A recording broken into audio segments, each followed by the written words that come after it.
አመሰግናለሁ የተከበሩ አፈ ጉባኤ ክቡር ጠቅላይ ሚኒስትሩንም ለጊዜያቸው ማመስገን ፈልጋለሁ። ጥያቄን እንደሚከተለው በንባብ አቀርባለሁ። ሀገራችን ዛሬ ያጋጠሟት ውስብስብ ችግሮች፣ ተግዳሮቶችና ስጋቶች ፖለቲካ ወለድ ሲሆኑ መፍትሄያቸውም ፖለቲካዊ እንጂ የጠመንጃ አፈሙዝ ሊሆን አይገባም። በድህነት አዙሪት ውስጥ የኖረች ሀገር ባለፉት 7 የብልጽግና አገዛዝ ዓመታት ደግሞ በእንቅርት ላይ ጆሮ ደግፍ እንዲሉ ለከፋ የጸጥታና የደህንነት ቀውስ አዙሪት ሳይክል ኦፍ ሴኩሪቲ ክራይሲስ እንዲሁም ማባሪያ የሌላቸው አውዳሚ የእርስ በርስ ጦርነቶች ውስጥ አስገብቷታል። ኢህአዴግ አምባገነናዊ ልማታዊ አገዛዝ ነበር። ወደ ብልጽግና ያደረገው መለወጥ ወይም ሜታሞርፎሲስ ደግሞ የሙሉ ጊዜ ጦረኛና እልቂት ጠማቂ አገዛዝ እንዲሆን አድርጎታል። በመደማመጥና ሰጥቶ መቀበል መርህ ላይ ተመስርተን አገራዊ ልዩነቶችን በማጥበብ ሁሉን አካታች ወደሆነ ማህበረሰባዊ መግባባትና ፖለቲካዊ ስምምነት ወይም ፖለቲካል ሴትልመንት ከማምራት ይልቅ ብልጽግና ፓርቲ በሚከተለው ጠቅላይ አገዛዝ ወይም ቶታሊታሪያን ሊደርሺፕ ምክንያት ሰላም ከራቀን ከራረም። ባለፉት 6 ዓመታት በኦሮሚያ፣ በትግራይ፣ አማራና አፋር ዛሬም ድረስ ደግሞ በአማራና በኦሮሚያ ክልሎች በቀጠለው ጦርነት የደሃ አርሶ አደርና ከተሜው ልጆች በሁሉም በኩል እንደ ቅጠል እየረገፉ ነው። ማቆሚያ በታጣላቸው የእርስ በርስ ጦርነቶች በትሪሊየን የሚቆጠር የሀገር ሀብት ንብረት እየወደመ እንደሆነ የጠቅላይ ሚኒስትሩ የኢኮኖሚ አማካሪ ቡድን በሰራው ኢኮኖሚ ዋይድ ኢስቲሜሽን ኦፍ ዘ ኖርዘርን ኢትዮጵያን ዋር ዳሜጅ የሚል ጥናት በአንድ ዓለም አቀፍ ኮንፈረንስ ላይ ቀርቦ የሰሜን ኢትዮጵያ የጦርነት ያደረሰው ጉዳት ግምቱ 32 ቢሊዮን ዶላር እንደሚጠጋ ተተምኗል። እንዲሁም የዓለም ባንክ በ2022 ኢትዮጵያ ዳሜጅ ኤንድ ኒድስ አሰስመንት ብሎ ባወጣው ሪፖርትም በሰሜን ኢትዮጵያ ጦርነት የደረሰው ጉዳት ግምት 28 ቢሊዮን ዶላር ያደርሰዋል። አማካይ ግምቱ 30 ቢሊዮን ዶላር ነው ማለት ነው። ባለፉት 6 ዓመታት እስከ ዛሬ ድረስ ደግሞ በአማራ፣ በኦሮሚያ፣ በቤንሻንጉል ጉሙዝ፣ በደቡብ ጋምቤላ፣ አፋርና ሶማሌ ክልሎች እየተካሄዱ ያሉ ጦርነቶችና የእርስ በርስ ግጭቶች የጉዳት ግምት ከሰሜኑ ጦርነት ጋር እኩል አድርገን 30 ቢሊዮን ዶላር ምሁራዊ ግምት ብንወስድ ጠቅላላ ግምቱ ወደ 60 ቢሊዮን ዶላር ወይም በሰሞኑ የባንክ ምንዛሬ በ130 ብር ሲሰላ 7.8 ትሪሊየን ብር ገደማ ነው። በዘንድሮ በጀት ልክ ቢሰላ ደግሞ በቀጣይ 8 ዓመታት የሀገራችን በጀት የሚሆን ሀብትና ንብረት በጦርነቶችና ግጭቶች አውድመን እንዲሁም በሚሊዮን የሚቆጠሩ ወጣቶችን ጭድ አድርገን ዛሬም የጦርነት ነጋሪት እየጎሰምን ቀጥለናል። የዚህ የእርስ በርስ መጠፋፋት ጉዞ ውጤትም የተባበሩት መንግስታት የልማት ፕሮግራም ባወጣው የ2024 ግሎባል መልታይ ዳይሜንሽናል ፖቨርቲ ኢንዴክስ ፖቨርቲ አሚድ ኮንፍሊክት ሪፖርት እንዳመላከተው 72 በመቶ ወይም 86 ሚሊዮን ኢትዮጵያውያን በድህነት እንደሚኖሩ ይፋ አድርጓል። የውጭ ምንዛሬ ለውጡንና የኮሪደር ስራ ተያይዞ መኖሪያና የንግድ ቤታቸው የፈረሰባቸው በመቶ ሺዎች የሚቆጠሩ ችግር ላይ የወደቁ ዜጎችም አሉ። ከቅርብ ጊዜ ወዲህ ደግሞ እንኳን ከኑሮ መሰረታቸው የተነቀሉት ይቅርና ስራ ሰርተው በላባቸው የሚኖሩ ኢትዮጵያውያን ጭምር የኑሮ ውድነቱን መቋቋምና ልጆቻቸውን ማሳደግ ተስኗቸዋል። በዚህ የድህነት ብጣኔና የኑሮ ውድነት ላይ የተጨመረው የጦርነት አዙሪት ለሀገራችን ከፍተኛ ብሔራዊ የደህንነት አደጋ አዝሏል የሚል ስጋት አለኝ። በሰብአዊ መብቶች ጥበቃ ረገድም የተባበሩት መንግስታት ድርጅት የሰብአዊ መብት ኮሚሽን በኢትዮጵያ ላይ በቅርቡ ባወጣው አፕዴት ኦን ዘ ሂውማን ራይትስ ሲቹዌሽን ኢን ኢትዮጵያ ጁን 2024 ሪፖርት በሀገራችን ላይ እየደረሰ ያለውን ከፍተኛ ሰብአዊ መብት ጥሰት በዝርዝር አቅርቧል። ሪፖርቱ እንደ ሀገር የማያወላዳ ትኩረትና አፋጣኝ እርምጃ እንድንወስድ የሚሹትን የተንሰራፉና ስልታዊ የሰብአዊ መብት ረገጣዎች የደረሱበትን አሳሳቢ ሁኔታ ያሳያል። በሪፖርቱ የተካተቱ ጉዳዮች ልብ የሚሰብሩና በጣም አሳሳቢ ናቸው። ለምሳሌ በፈረንጆቹ 2023 ብቻ በተፈጸሙ 594 የመብት ጥሰቶች በትንሹ 8253 ተጎጂዎች ተመዝግበዋል። ከነዚህ ውስጥ 1106 ሲቪሊያኖች በአማራ ክልል፣ 366 ሲቪሊያኖች በኦሮሚያ ክልል ተገድለዋል። በ5 ወራት ብቻ ከ250 በላይ ሰላማዊ ሰዎች በድሮን ተገድለዋል። ከላይ ለማሳያ በሪፖርቱ የተካተተው የተጎጁ ሲቪሎች ቁጥር ሲሆን አክቹዋሊ የተጎጂዎች ቁጥር ግን ከዚህም የሚበልጥ ነው። እነዚህ የተንሰራፉ የመብት ረገጣዎችና ከህግ ውጭ ግድያዎች በፈረንጆቹ 2024-25 ዓመተ ምህረት ተባብሰው ቀጥለዋል። የድሮን ጥቃት ዛሬም በአማራ ክልል ተጠናክሮ የቀጠለ ሲሆን ህፃናትን ጨምሮ ሲቪሊያኖች እየተገደሉበትና የሲቪሊያን ተቋማት እየፈረሱ እንደሆነ ቢቢሲን ጨምሮ በዓለም አቀፍ ሚዲያዎች ተዘግቧል። በተጨማሪም ሪፖርቱ የዲሞክራሲያዊ ማህበረሰብ አስፈላጊ ምሰሶች በሆኑት ሐሳብን በነጻነት የመግለጽ፣ የመሰብሰብ፣ የመደራጀት መብት ላይ ከፍተኛ ገደቦች መደረጋቸውን በአጽንኦት አመላክቷል። ጋዜጠኞች፣ አክቲቪስቶች እና ሰላማዊ ዜጎች እውነትን የመናገር መብታቸውን በመጠቀም ተጠያቂነት እንዲሰፍን በመጠየቃቸው ብቻ ማስፈራራት፣ እንግልት፣ ስደት፣ እስራት እና አለፍ ሲልም እገታና አስገድዶ መሰወር ይደርስባቸዋል ይላል ሪፖርቱ። ለምሳሌ ያለመከሰስ መብት ያላቸው አማራ የሆኑ የፌዴራልና የክልል ህዝብ እንደራሴዎች የሆኑት አቶ ክርስቲያን ታደለ፣ አቶ ዮሐንስ ጓያለው፣ ዶክተር ካሳ ተሻገር ያለመከሰስ መብት ሳይነሳ ተይዘው ለ20 ወራት ታስረው ይገኛሉ። የተቃዋሚ ፓርቲ አመራሮች የሆኑት የአብን ስራ አስፈጻሚ ኮሚቴ አባል ዶክተር ቴዎድሮስ ኃይለማርያም፣ የኢዜማ የቀድሞ ሊቀመንበር ዶክተር ጫኔ ከበደም ከታሰሩ 2 ዓመት ሊሞላቸው ነው። በተመሳሳይ በርካታ የአማራ ጋዜጠኞች እንደ ምሳሌ መስከረም አበራ፣ ገነት አስማማ፣ ጋዜጠኛ ጎበዜ ሲሳይ፣ ጋዜጠኛ አባይ ዘውዱ፣ ጋዜጠኛ ዳዊት በጋሻውና ቴዎድሮስ ንብረት፣ የአማራ ምሁራን የሆኑት ዶክተር ወንዶሰን አሰፋ፣ ረዳት ፕሮፌሰር ሲሳይ ብቸው፣ ፕሮፌሰር ማረጉ ቢበይን፣ ዶክተር ዘሪሁን ባህሪ፣ ዶክተር መሰረት ቀለመወርቅ፣ ዶክተር ገብረአብ አረሙ፣ ረዳት ፕሮፌሰር ዳኛ አበበን የመሳሰሉ ምሁራን እና ጠበቃ ለሊ ምረቱና ጠበቃ ኤርሚያስ መኩሪያ አይነት የህግ ባለሙያዎች እንዲሁም የመንግስት ሰራተኞችና ወጣቶች በአጠቃላይ 182 የሚደርሱ አማራዎች በ25 የሽብርና ህገ መንግስታዊ ወንጀሎች መዝገብ ተከሰው ያለ ፍትህ ለ20 ወራት በፍርድ ቤት ይመላለሳሉ። የዘገየ ፍትህ እንደተነፈገ ይቆጠራል እንዲሉ የፍትህ ስርዓቱ ዛሬም ቀልጣፋና ፍትሃዊ ውጤት ማምጣት እንዳልቻለ አመላካች ነው። በኢህአዴግ ጊዜ ይደረግ እንደነበረው ሁሉ ፍርድ ቤት በተደጋጋሚ ይመላለሳሉ። ፍትህ ግን እንደ ሰማይ ያርቋቸዋል።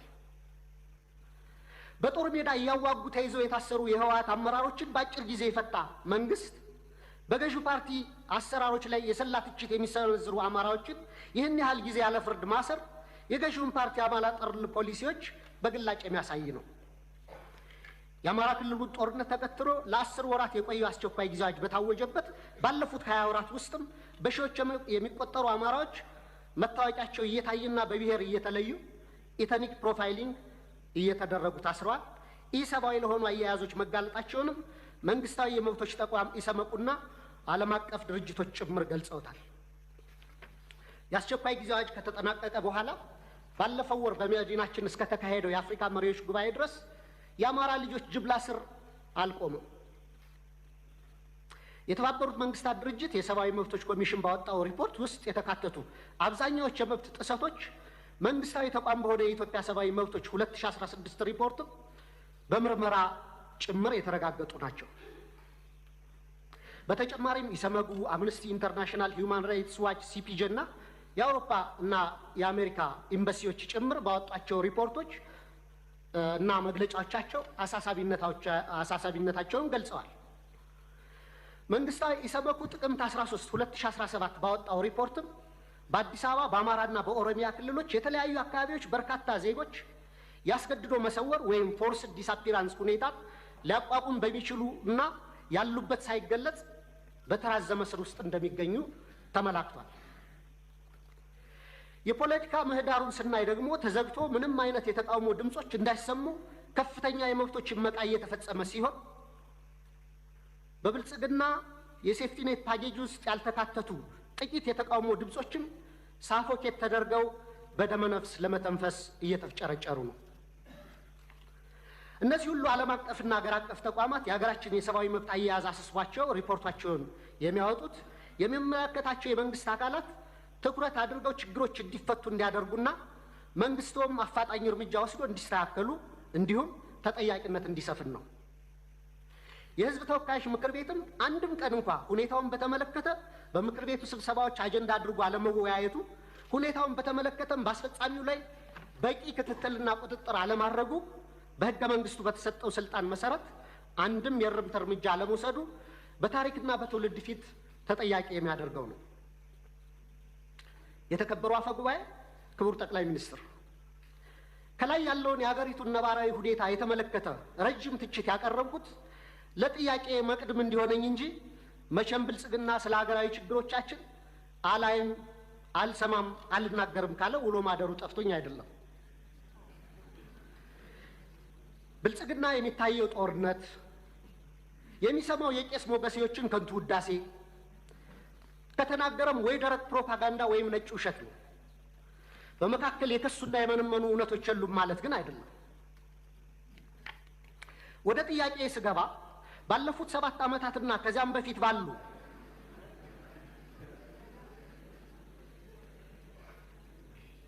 አስርት ዓመታት በኢትዮጵያ ውስጥ በተለይም በአማራ፣ በኦሮሚያ፣ በአፋር፣ በትግራይ፣ በደቡብ፣ በቤንሻንጉል ጉሙዝ፣ በጋምቤላና በሌሎችም አካባቢዎች ለተፈጸሙ ሰፊ የሰብአዊ መብት ጥሰቶች ግሮስ ሂውማን ራይትስ ቫዮሌሽንስ፣ በሰብአዊነት ላይ ለተፈጸሙ ወንጀሎች ክራይም አጌንስት ሂውማኒቲ፣ የጦር ወንጀሎች እንዲሁም የዘር ማሳሳትና የዘር ማጥፋት ወንጀሎች መፈጸማቸውን መንግስቱ እውቅና የማይሰጠውና ኃላፊነት የማይወስደው እንዲሁም ገለልተኛ ዓለም አቀፍ ምርመራዎች እንዲካሄድ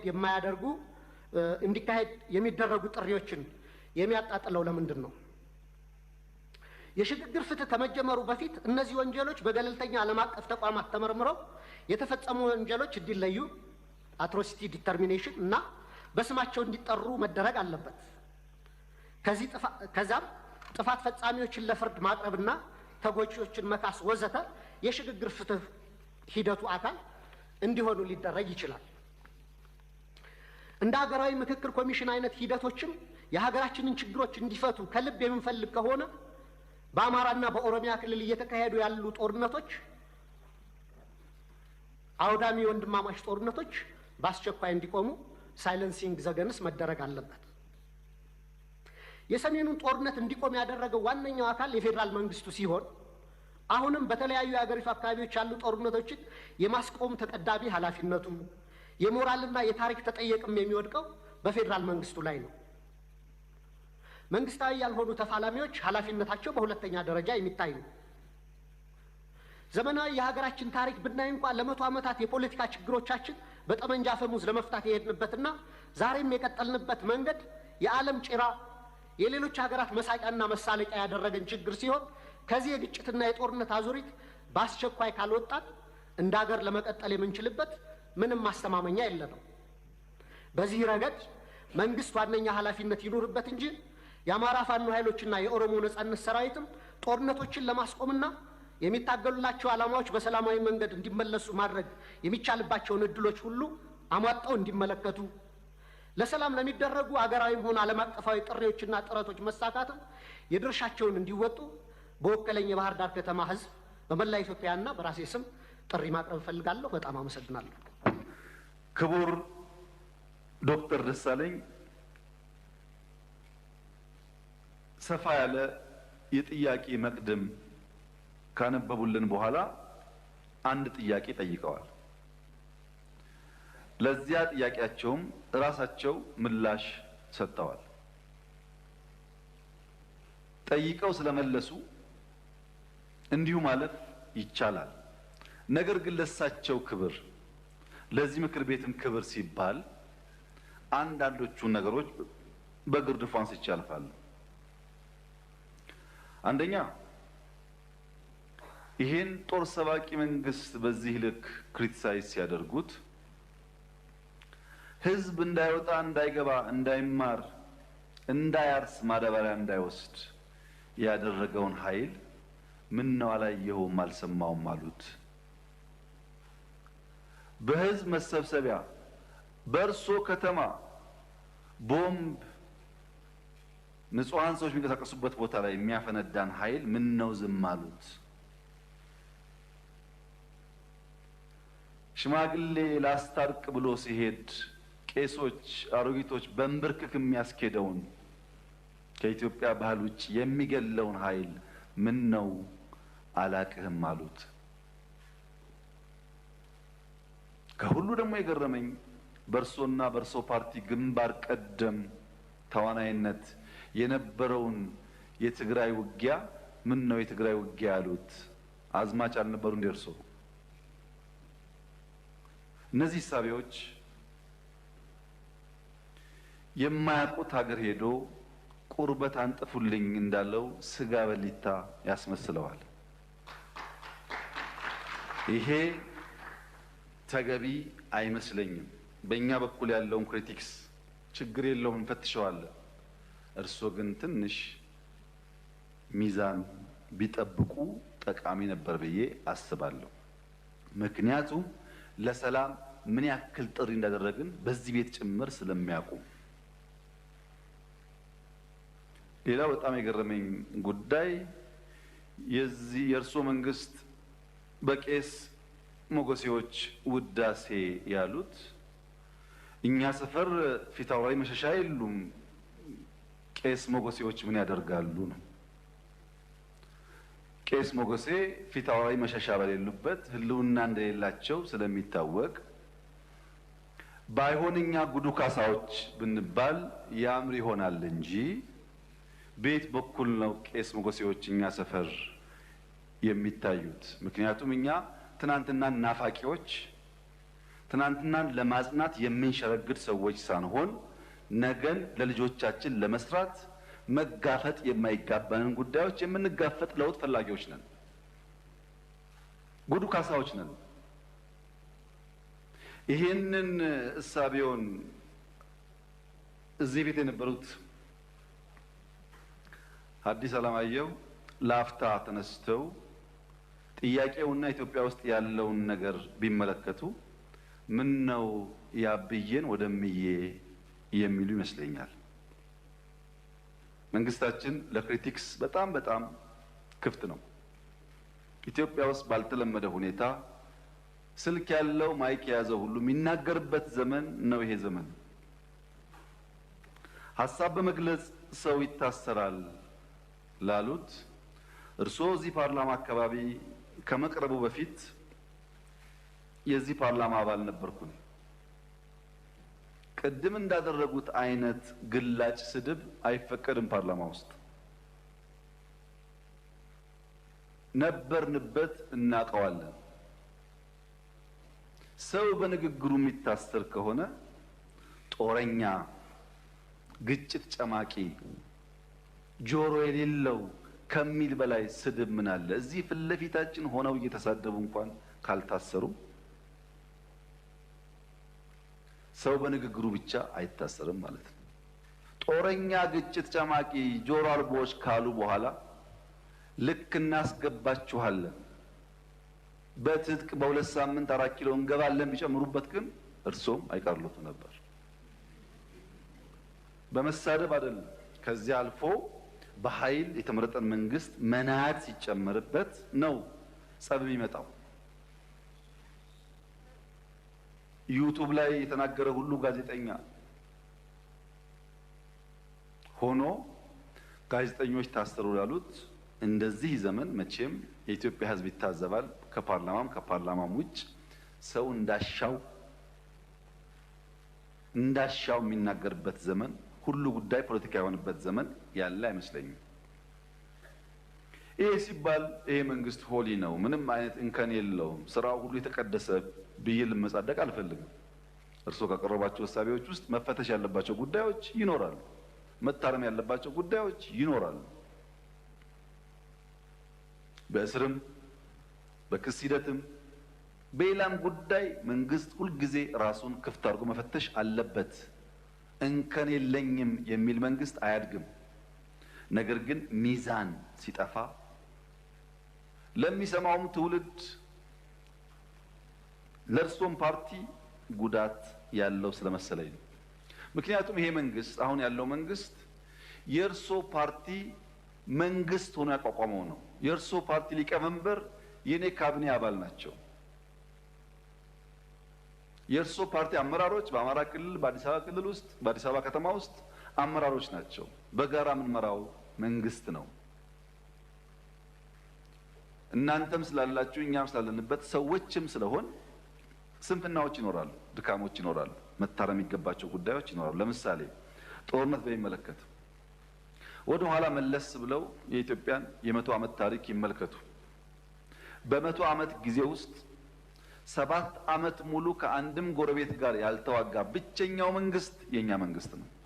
ባለፉት 7 ዓመታት ከየትኛውም ጎረቤት ጋር አንድ ጥይት አልተኮሰም። እኔ በታሪክ የማውቀውን ሳይሆን በአካል የማውቀውን ግን ላስታውሶ በ83 ገብቶ 84 መንግስት የመሰረተው የኢህአዴግ መንግስት እስከ 90 ዓመተ ምህረት ባለው 6 ዓመት ጊዜ ውስጥ መጀመሪያ ከሳውት ሱዳን ኢታንግ ላይ፣ ቀጥሎ ከሱዳን፣ ቀጥሎ ከኤርትራ ውጊያ አካሂዷል። በኋላ የሶማሌውን ሳይጨመር ማለት ነው። በ7 ዓመት ጊዜ ውስጥ በደርግም የሚያውቁት ታሪክ ነው። በንጉሱ ጊዜም እንዲሁ ባለፉት 7 ዓመታት ከአንድም ጎረቤት ጋር ያልተዋጋ ነው። የሚያጋጩ ጉዳዮች ስለሌሉ ሳይሆን ግጭት ጉዳት አምጪ እንደሆነ ስለምናቅ ነው፣ ስላደግንበት ስለምናቀው ነው። በሀገር ውስጥ ቤኒሻንጉል ጋር ያሉ ታጣቂዎች በሰላም ተደራድረን አላስገባንም። ይሄ አይታወቅም፣ ለምክር ቤት አያውቀውም። ኦሮሚያ ውስጥ በጣም በርካታ ሴክቶች እንደገቡ አይታወቅም። በአማራ ክልል ባለፉት 2-3 ቀናት ብቻ ከ70 በላይ ሰዎች በሰላማዊ መንገድ ገብተዋል። 2-3 ቀን ብቻ። በአፋር ክልል፣ በሶማሌ ክልል በርካታ የሰላም ድርድሮች ተካሂደዋል። ለዚህ ነው መጠነኛ ለውጥ መሻሻሎች ያሉት።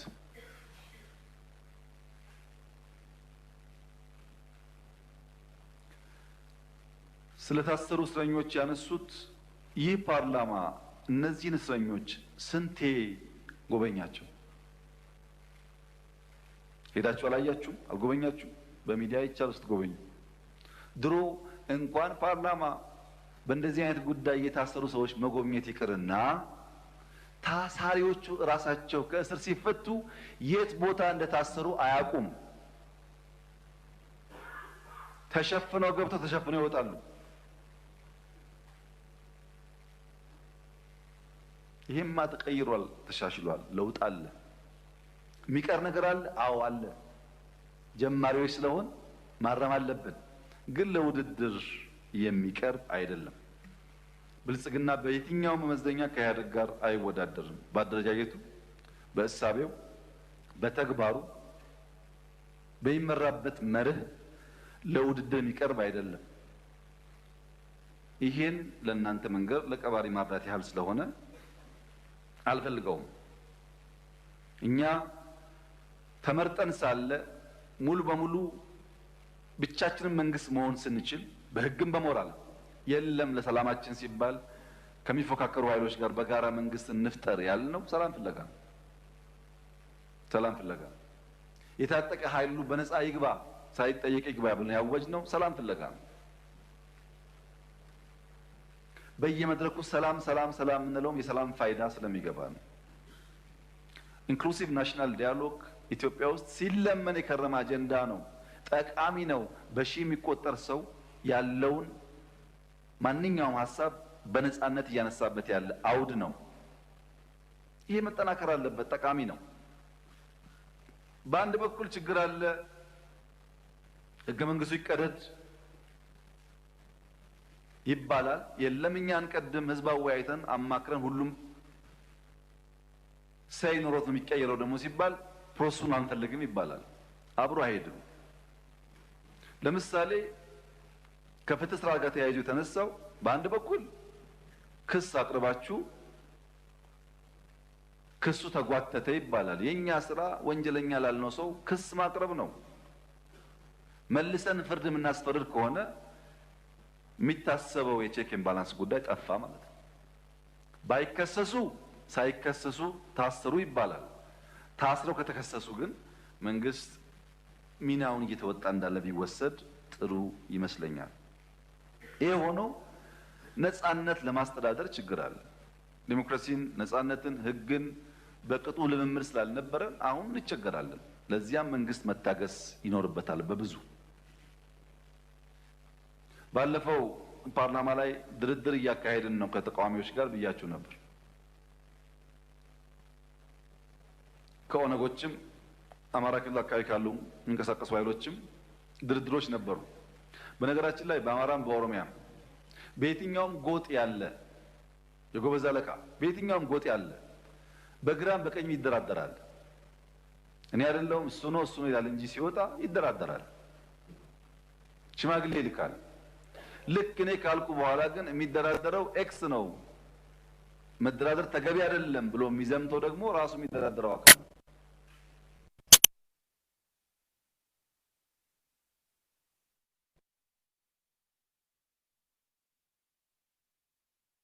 ተደራድራችሁ በሰላም ግቡ ነው። አማራ ክልል ላሉትም እንደዚሁ በሰላም ግቡ። መንግስት ሁልጊዜም እጁ የተዘረጋ ነው። በድርድር በሰላም ጉዳያችን ለመፍታት ትልቅ ፍላጎት አለን። ጥቅም ስለሌለው ዓላማውን ስለማያሳካ 5 ዓመት ብንዋጋ 6 ብንዋጋ ማንም ሰው 4 ኪሎ ስለማይደርስ ዋጋ የለውም። ዓላማ ለሌለው ነገር ደግሞ መጋደል ተገቢ ነው ብለን አናስብም እና ሰላሙ ከማንም በላይ እኛ የምንፈልገው ጉዳይ እንደሆነ ቢታሰብ። ሁሉ ነገር ጨለማ ነው፣ ሁሉ ነገር ጥፋት ነው፣ ሁሉ ነገር አዘቅት ነው፣ ሁሉ ነገር የለም ላሉት ክቡር ዶክተር ደሳለኝ እኔ ለእርሶ ነው ያዘንኩት። ምክንያቱም በዚህ ሁሉ ጨለምተኝነት፣ በዚህ ሁሉ ፔሲሚዝም ድንገት እድል ቢቀናውት ለኢትዮጵያ ሕዝብ ምንድን ነው የሚሰጡት? እርሶ በጨለማ ተውጠው ከጨለማ ብርሃን ያወጣ፣ ከጭንቀት ብርሃን ያወጣ ተስፋ እንዴት አይሰንቁም? ይሄን አልቻላችሁም እኔ መጥቼ ቀይረዋለሁ እንኳን ቢሉን ነው የሚሻለው እንጂ ሁሉ ነገር ጨለማ ከሆነ ጥሩ አይደለም። ፖለቲካ የሚፈለገው በጨለማ ውስጥ በችግር ውስጥ ተስፋን ማሳየት ነው፣ ለውጥን ማሳየት ነው፣ ወደዚያ ሰውን መምራት ነው፣ መጨበጥ ነው እንጂ ችግር ብቻ መናገር አይደለምና የምንውልበት የምንሰማው የምንነጋገርበት ጉዳይ በገደል ማሚቶ ተመልሶ እያስተጋባብን እሱ ነገር እየኖርነው እንዳይሆን ጥንቃቄ ቢደረግ መልካም ነው ለማለት ነው። እና ይሄ ሁሉ የመለስኩት እርሶ ምላሽ እንደማይፈልጉ ቢናገሩም ለተከበረው ምክር ቤት ክብር ሲባል አንዳንዱ ጉዳይ ቢታይ ብዬ ነው። ካነሷቸው ጫፍ የወጡ ክሪቲክሶች እና ሂሶች መካከልም ቢሆን ለኛ ጠቃሚ የሚሆኑትን ጉዳዮች ግን ፈትሸን እንወስዳለን።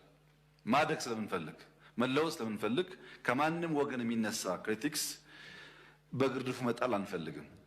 ሚዛናዊነት ግን ከእርሶ እና ከመሰሎቹ እንጠብቃለን ለማለት ነው።